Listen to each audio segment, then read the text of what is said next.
Hello everyone, Car-naught here, responding to this tweet by Elon Musk suggesting that a battery-powered F1 car would somehow be superior to an internal combustion or hybrid F1 car.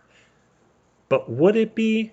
In this case, I hope to convince you that a battery-powered F1 car, or BEV F1, would not be superior to an ICE or hybrid car in any meaningful way, especially not in competition. So why would a BEV F1 car, much less one made by Tesla, not be such a good idea? Well, for starters, F1 is incredibly hard for any manufacturer, and it's especially hard for any manufacturer that does not have any experience in the sport. Case in point, the Honda engine debacle with McLaren a couple of years ago. Honda had only taken a brief stint out, during which they stopped building engines for F1 in its entirety, and came back several years later when all the rules had changed. When they had to rebuild their engines from scratch, they had a significant reliability problem that lasted a few years until Honda was eventually kicked out of McLaren's engine supply pay scenario, showing that this really isn't an easy sport to enter. Not only is Tesla lacking in F1 experience, they don't have a racing division of any kind. Unlike countless other manufacturers, Tesla does not have involvement in Le Mans, WRC, touring car, or even Formula E. Tesla's lack of involvement in Formula E is especially interesting. You would think they would be deeply intertwined with Formula E thanks to their supposed shared goal of accelerating the world's adoption of electric vehicles. But not only does Tesla not sponsor a team, they aren't a partner of any kind. Unlike Porsche, Jaguar, Citroën via DS, Seat via Cupra, McLaren, NIO, Nissan, and even Maserati, for crying out loud. Tesla, whose sole goal is to move the world to sustainable energy, is nowhere to be found. If a company has no racing division, period, how well could it do going right into one of the toughest automotive racing events on Earth, where millions of dollars are spent to find hundredths of a second? My guess? Probably not well. So, ignoring the newcomer issue, Tesla does claim they like to do impossible things, so we'll give them the benefit of the doubt and assume that they can perform well after a brief green period. How well would a Tesla branded F1 car even do against the current grid? In order to find that out and do any real level of analysis, we need to construct a theoretical vehicle based on available data to see just how well a Tesla branded F1 car would do up against the rest of the grid. We'll call it the BEV F1. To make the BEV F1, we'll assume that the chassis is borrowed from another manufacturer, as is quite common in F1, and assume that the donor drivetrain will be out of a Model S Plaid, because the power figures are within the ballpark of what an F1 produces, and it's Tesla's most powerful car to date. We're also going to assume that the chassis is rear-wheel drive because every other F1 car is rear-wheel drive, and I don't see the regulators making exception for. To put a mass to the vehicle, we'll assume they start with a normal F1 vehicle that has a weight of 798 kilograms, or a weight of a hair under 1,800 pounds for those of you who don't like the metric system.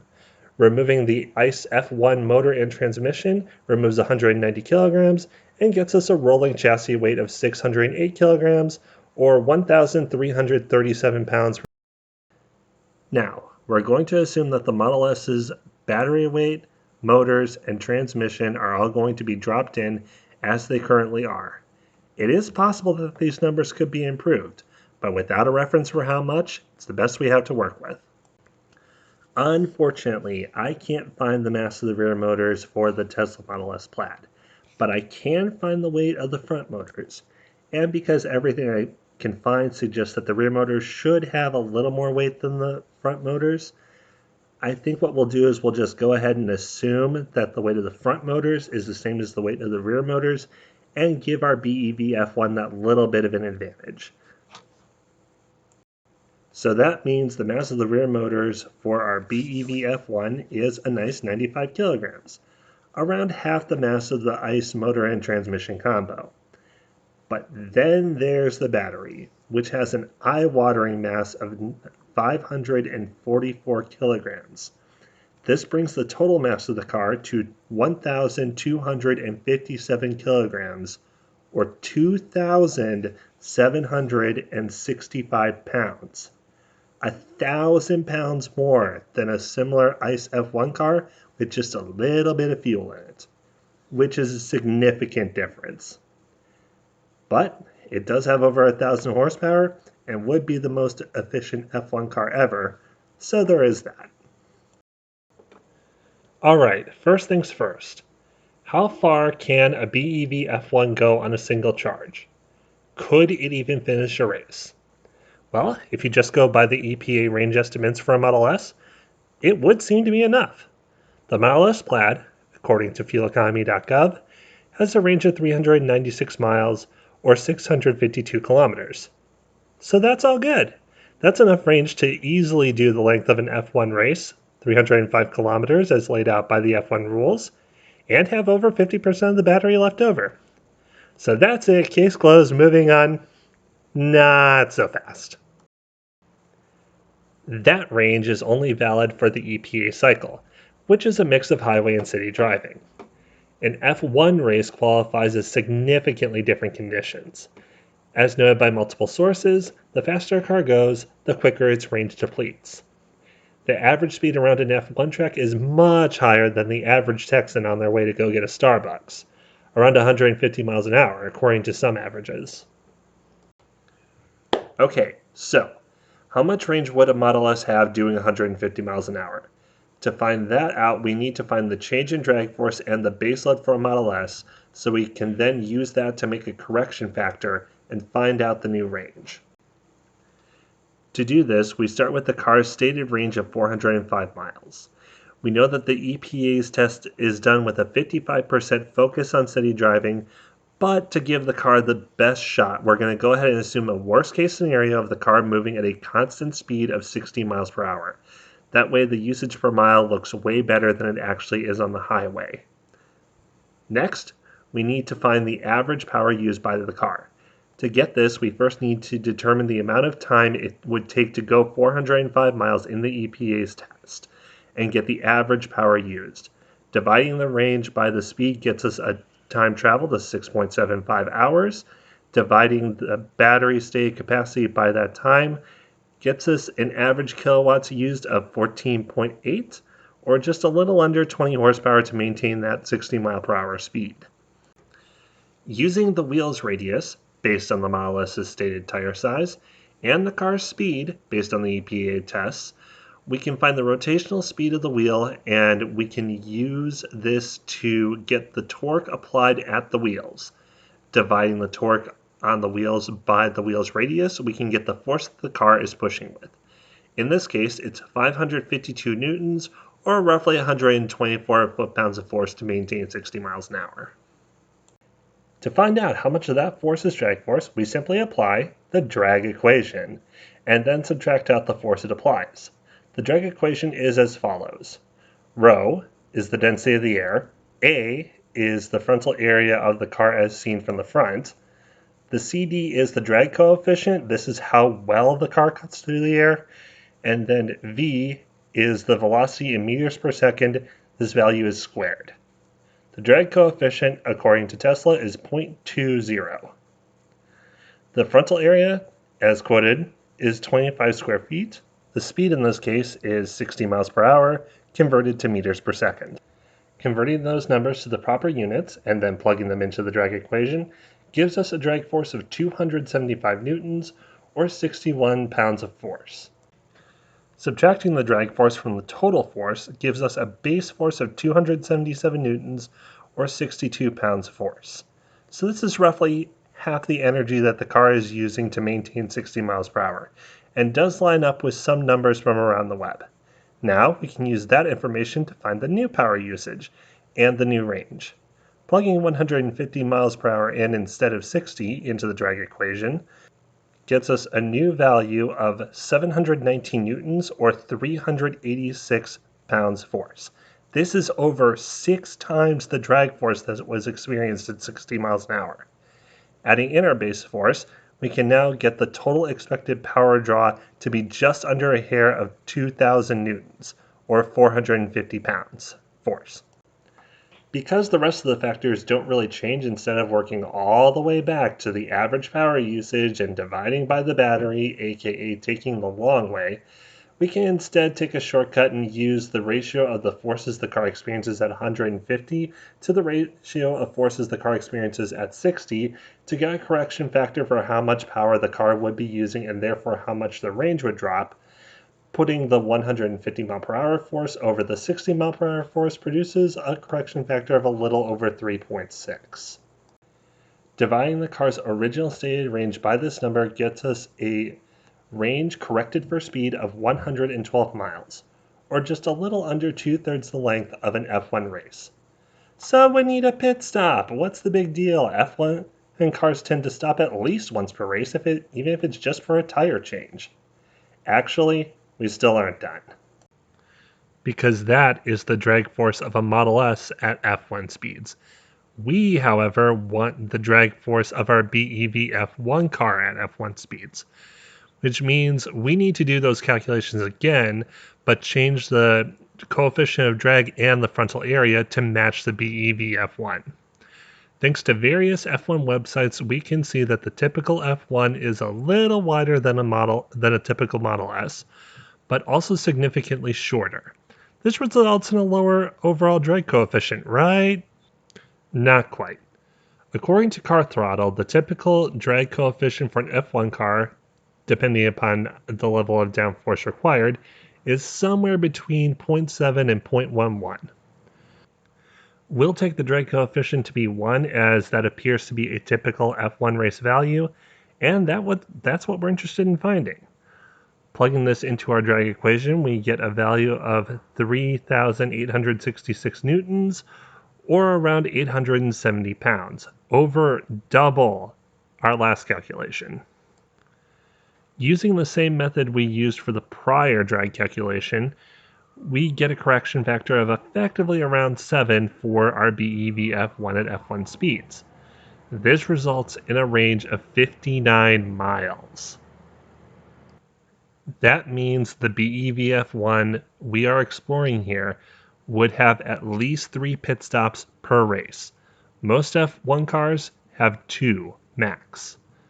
Even assuming the pits would take no additional time over the rest of the grid, a highly unlikely scenario, even with a high-speed battery swap, that would put the BEV F1 at a serious disadvantage, meaning it would have to be crazy fast around the track to even stand a chance at grabbing the win. So would it be? If you look at the empirical evidence, it would suggest that BEV F1 would be fast in a straight line. Looking around the internet, you'll find no shortage of drag races pitting the Model S Plaid against all kinds of crazy stuff, and almost always winning, the Lucid Air Sapphire being a notable exception. So it looks like that would transfer here, but is it enough to run a drag race against an ICE F1 car and win? Well, to answer that, we first need to know how fast an F1 car would be in a 0 to top speed drag race. Why not use a 0 to 60 and quarter mile metric as is common for measuring car performance in the consumer world? We'll put a pin in that for now and come back to it later. Finding data for an F1 car's run from 0 to its top speed is surprisingly difficult, but I did eventually find a method to work it out. The method involves carefully examining the F1 Bahrain race from 2019. The race data comes thanks to a YouTube channel by the name of F1 Gameplay. This channel uploads F1 race clips with telemetry data, which is very interesting all on its own, but is especially interesting in our case. Because the telemetry data is the speed at a given point, we can use the speed at time to get the distance covered over that time.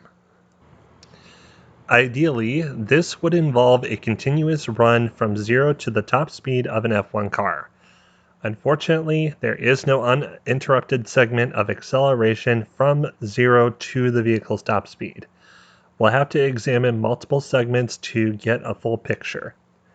The segments of video in question are the 4 to 12 second range and the 36 to 44 second range. We'll simply watch the video, pausing at every second, record the speed, and put that data into an Excel table. So what is the trapezoidal method?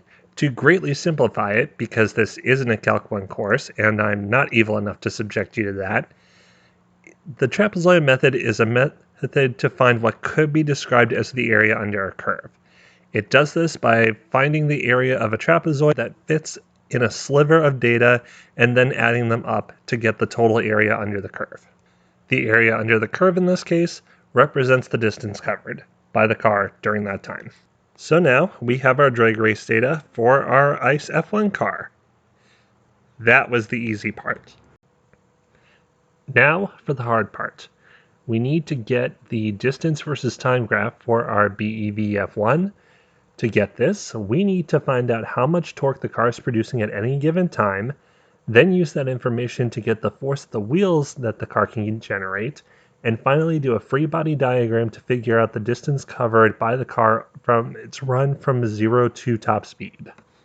Unfortunately, Tesla just couldn't make this easy, and instead of having a nice normal dyno curve with both power and torque curves on it, it only has a power curve, which means we need to borrow the graph from the battery day and then derive the torque values ourselves.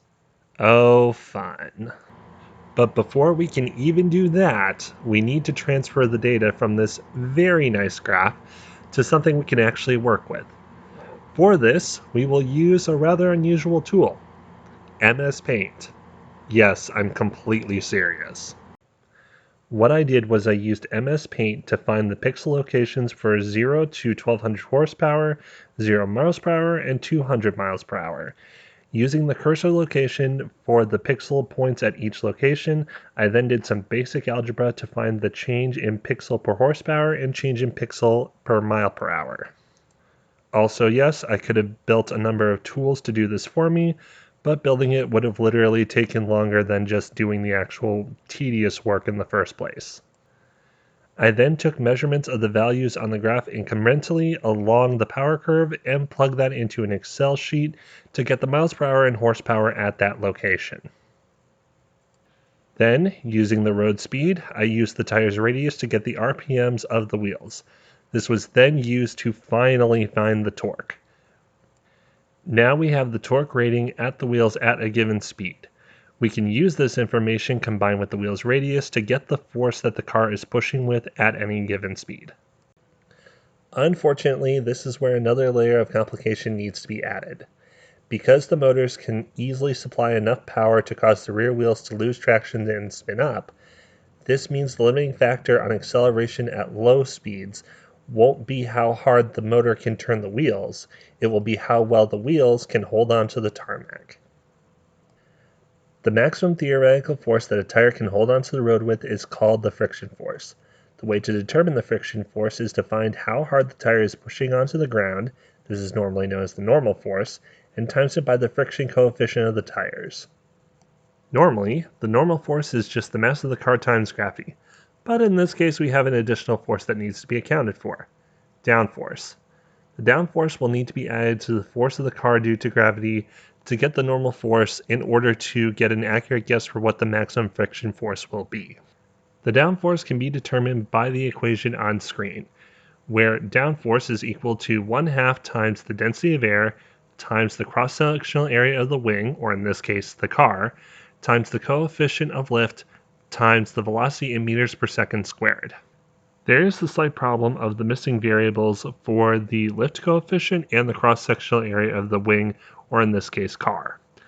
Finding these, even with Google's help, would be incredibly unlikely. So instead, we're going to take a different approach. It's stated that a normal ICE F1 car can stick to the ceiling at 81 miles per hour according to the reference on screen. So what we will do is we will turn our missing variable into a dummy variable and use the information we have to solve for the dummy variable. Because the cross-section of the wing should not change at speed unless something very bad has happened, and the coefficient of lift should also remain constant, we should be able to just solve for these two variables even if we don't know and don't care about the relationship between them. To find the dummy variable, we substitute our dummy variable, in this case we'll call it c, and simply rearrange the downforce equation to solve for the variable c. For force, we assume it's the mass of an ICE F1 car times gravity, because that is what it would take to counteract the force of gravity and allow the F1 car to stick to the ceiling. We also plug in the air density, assumed to be the constant for air density at ground level, and insert 81 miles per hour in meters per second for velocity. This gets us a unit C of 9.47 units. Now, we can use this variable in the downforce equation to find the normal force at different speeds by finding the downforce and adding it to the mass of the car times acceleration due to gravity. Then, we write an if statement in Excel to compare the normal force times the friction force to the force exerted by the motor at the wheels. The smaller of these two dictates how much force the car has to push itself forward. We then need to subtract out the drag force, the only other major force acting on the car. To determine the drag force, we use the F1 drag equation from earlier, but with the current speed plugged into it instead of 60 miles per hour. To find out how fast the car is accelerating, we need to find the sum of the forces. In this case, it's pretty straightforward. There's only two forces affecting the forward motion of the car, the drag force and the force of the wheels. Under drag race conditions, these two forces directly counteract, so it's just a matter of subtracting one from the other. This results in the total force the car can accelerate with. Once we have the total force left after paying the air tax, we can divide by the mass in order to get the acceleration the car produces at any given point. Now, to find the approximate time between each speed, we take the speed increase, v finish minus v start, and divide it by the acceleration to find out how long it took for the car to get to the new speed. Finally, we can take those times and use a slightly modified version of the trapezoidal method that accounts for varying lifts, and use that to get the distance traveled over time. Now, I could just show you the graphs of how the two cars compared, but what fun would that be? Instead, I took the distance versus time data and used it to animate a drag race. And here it is.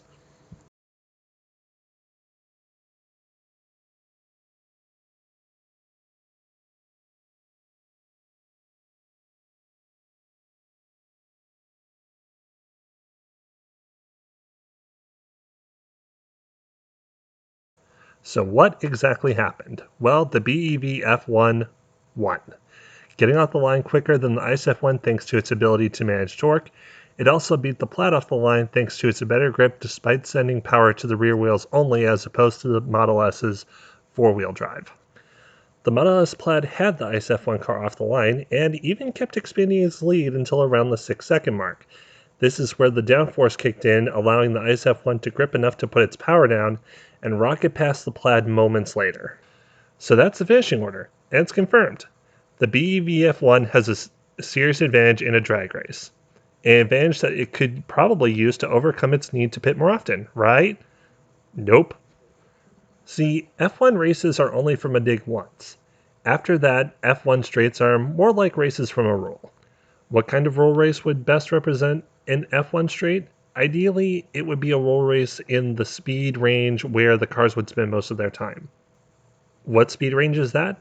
To find that out, I simply watched this video of a F1 qualifying lap on a medium speed circuit and recorded the speed at every second of the lap. I then took that information and applied it in this graph, which shows how frequently a particular speed shows up. Based on this graph, we can see that the most useful roll race for an F1 car would be from 95 miles per hour to around 180. So, if we want to know how an actual F1 straight battle would play out between these two, we need to run that race from 95 miles an hour to 180 miles per hour.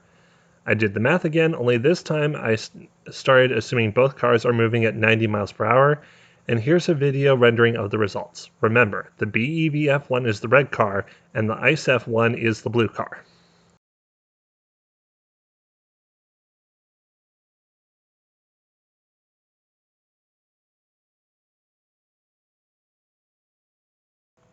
Well, that was pretty definitive. It seems once the ICE F1 is moving fast enough for its downforce to allow the car to use the full power of its engine, it's able to just sprint away from the BEV F1. Why is this the case? It really comes down to Newton's second law, F equals ma. Once the grip limitation is overcome, the forces on both F1 cars affecting acceleration are basically the same, i.e. the motor torque and the aero drag cancel each other out to a similar degree. However, the mass of a BEV F1 is significantly higher than an ICE F1, roughly twice as much. This means that in order for the equation to balance, the acceleration has to drop, and because the mass of the BEV F1 is so much greater, the acceleration has to drop by that much more. As a result, the BEV F1 won't compete on the straights anywhere but at low speeds. Speeds that F1 cars are recorded doing about 15% of the time. So straight line speed is a bust, but maybe it can make it up in the corners? So, how well does a BEV F1 car corner? We can use the forces found on the car in the previous example to help determine that. We can do that because the sideways friction force is very close to the maximum acceleration grip force we used from the last section. Only instead of limiting how much of the motor's power can be used to move the car, it's how fast the car can change direction, how much force it has to do that. Like the last section, the downforce is the same, the tires are the same, it's just the mass that's different. In this case, the motor plays no relevance as to how well the car can corner. For the sake of comparison, we will use a common metric in automotive journalism, the 300-foot skid pad. We will use the skid pad because there's a wide range of data we can pull from for comparison due to it being so ubiquitous. In this case, I'll pull strictly from Car and Driver magazine's records to keep things consistent throughout comparison. So, what is the 300-foot skid pad?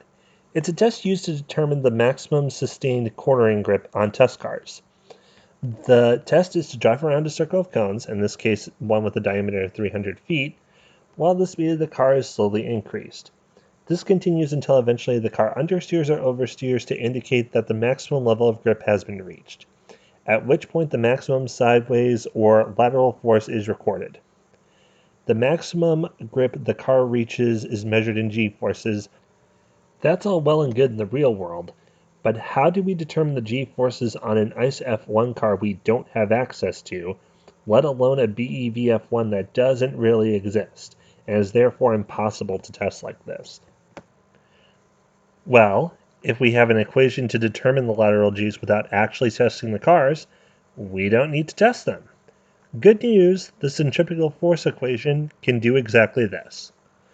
The centripetal force equation is centripetal force equals mass times velocity squared over the radius of the arc of travel. The centripetal force in this case is the friction force, which we unfortunately don't know because it changes with speed due to the change in downforce with speed. We also don't know how far the car will be going when it achieves maximum G. However, we do know that the radius is 150 feet. We'll be ignoring the width of the car to keep things simple. And we know the mass of the car. We could plug everything in and solve for velocity, but in this case we'll just follow the format of the test and gradually increase the speed in the Excel table until eventually the maximum radius the car can turn in is greater than the test requirement of 150 feet or 46 meters. Doing this with the BEV F1 gets us a maximum speed of 83 miles per hour. Plugging that into the centripetal force equation and dividing by the car's mass gets us an acceleration due to gravity, or G, rating of just a hair over 1.6 G. And that's pretty good. It's easily enough to beat the next best rating that Car and Driver has ever recorded for this year, the 2023 Corvette C8 Z06 with a rating of 1.12 Gs. So significantly higher. But just for fun, let's run the same numbers on the ICE F1 car. I mean, the BEV F1 would have more cornering Gs than any other car Car and Driver has tested this year. How much higher could an ICE F1 possibly be? It's higher. It's a lot higher. The ICE F1 is pulling at 3.7 Gs. That's more than double the G-forces of the ICE F1 car. To try and put that number into some kind of perspective, if we took the two values of the F1 car's cornering forces relative to one another as a ratio, and then assume the ICE F1 car cornered as hard as a Corvette Z06, then the BEV F1 would corner at 0.51 Gs. Forget any kind of competition like a Porsche 911 GT3 or a McLaren 570S. Those cars would grip way more than the BEV F1 in this case. Even things like a Honda Civic or Mazda Miata would handle better. The closest modern car I could find that would handle anywhere near as bad as the BEV F1 would, relative to the ICE F1 car, is a Chevy Tahoe. Even then, the tires would have to be well worn out in order to really be an accurate representation. It also means that the minimum speed difference of the two cars in a 300-foot skid pad is 11 miles per hour. That means if both cars enter a straight off a corner similar to the skid pad, the BEV F1 would have to slow down 11 miles an hour more than the ICE F1 car in order to make the same turn. That means both cars wouldn't be starting a battle on the main straight from 90 miles per hour. It means the BEV F1 would be starting from 90 miles per hour, while the ICE F1 would be starting from 101. Because that's the speed difference the cars would have when they would start accelerating, meaning those rolling races from the last section are even more in the ICE F1 car's favor than before. So the BEV F1 is not making up any kind of time in the corners. That means the last place the BEV F1 could really make up the difference between the two cars is in the braking zones. Well, let's see. To check if the BEV F1 has miracle brakes, we first need to start with the dynamics, aka the math stating how the car moves. In this case, it will be pretty similar to the drag race math when we were trying to find the maximum forward acceleration for the BEV F1. Only instead of seeing how well the motor torque is speeding the car up, we are more interested in seeing how well the brake torque is slowing the car down. The good news is that the brakes almost always can provide enough torque to overcome the friction force, with a few exceptions. So in this case, we can ignore the brake torque because it's not the limiting factor here, and just focus on how much friction force and drag is slowing the car down. To keep the math simple, mostly because I do not want to do actual math, we will use the constant acceleration formula to determine the distance it takes each F1 car to stop. Unfortunately, we can't just use the constant acceleration formula as it is because downforce and drag both change as a function of speed. So if we use the formula as it is, it won't work properly. To make it work, we'll just calculate in very small moments of time and recalculate the speed after each section. If the time space is small enough, we can assume that the change in each force is also small enough to the point where we can treat them as constant. Yay, laziness! Like in the last example, almost everything about the two cars should be the same.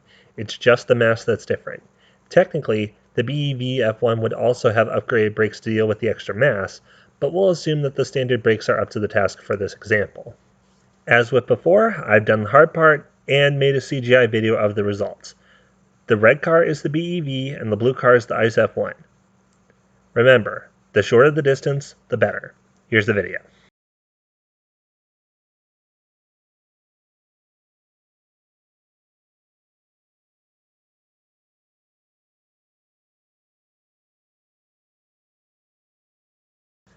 The video pretty much speaks for itself. The BEV F1 under the best conditions would have a braking difference of 40 meters from its top speed. To put that into perspective, an F1 car is 5.6 meters long.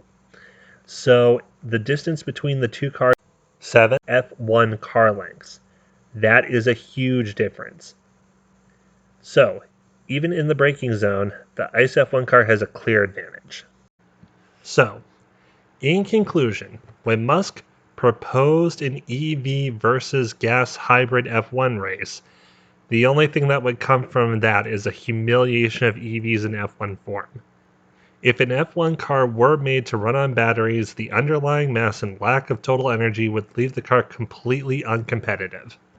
Not only would the car have to pit more often, when the car is out on track, the excessive mass would ensure that the car is so far behind the rest of the field in performance that it would really only work as a moving obstacle for other drivers.